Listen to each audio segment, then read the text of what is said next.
Hi everyone, I saw Soul and it was pretty great. Soul is about a grade school teacher by the name of Joe Gardner who loves jazz and he's a music teacher and then he fucking dies just as he's getting the gig of his life. And then he goes to the great beyond, but then he's like, fuck this shit, I don't want to fucking die. So he dips right the fuck out of there and goes to the place you go before you are born. And they think he's a mentor, then he meets up with another soul named 22 and hijinks ensue, and yeah, that's all I'm gonna say. There were actually a few surprises with the story every now and again that they did not put in the trailers, so I won't spoil that for anyone. I gotta say, I haven't really seen all that many good films throughout 2020. Not to say that I've seen like dozens or tons, right now, I've only seen 36, but I really haven't seen anything all that great.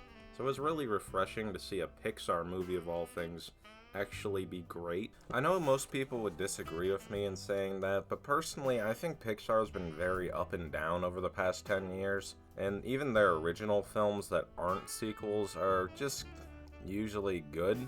I didn't really think Coco was anything that special.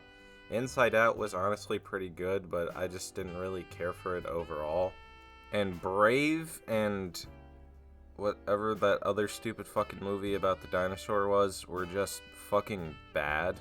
Pixar was just incredibly oversaturated with sequels throughout the 2010s, so I'm very happy to see that their first year in the new decade was nothing but originals, and it makes me hopeful for their future. But enough about Pixar, let's talk about their new film Soul. The animation, of course, is fantastic throughout.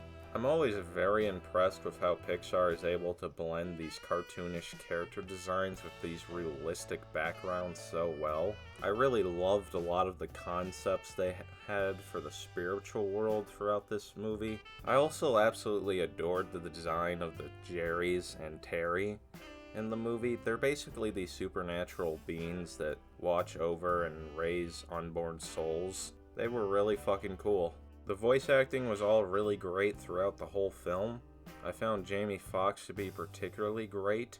The story was pretty well executed despite certain parts of it being very cliche. There was only one real issue I had with the movie overall, and that's how underdeveloped certain points of the film felt. And it's also pretty annoying because all they had to do was extend the scene where they're in like his Hall of Memories. They could have just shown a few clips of him hanging out with his friends and loved ones, and it would have made certain bits of the movie feel a lot more impactful and investing. Despite that though, the film still managed to hit its emotional beats pretty well, so I guess it's alright.